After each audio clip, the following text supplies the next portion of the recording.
Hey guys! Are you tired of struggling to tie your garbage bags? In this video, I'll show you an easy and foolproof way to tie your garbage bags without any mess or hassle. Step 1. First, make sure that your garbage bag is properly aligned and all the garbage is inside the bag.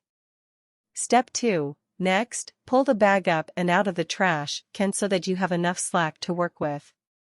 Step 3. Take the two corners of the bag and tie them in a knot. Step 4. Then, take the top part of the bag and fold it over the knot. Step 5. Take the folded part of the bag and tuck it into the space between the knot and the rest of the bag. Step 6. Finally, pull the knot tight to secure the bag, and voila! Your garbage bag is tied up neatly and securely. Tying a garbage bag may seem like a simple task, but it can be frustrating if you're not doing it right. With this simple method, you can easily tie your garbage bag without any fuss or mess. Try it out for yourself and see how easy it can be. Thanks for watching. If you found this video helpful, don't forget to like and subscribe to our channel for more tips and tricks on keeping your space clean and organized.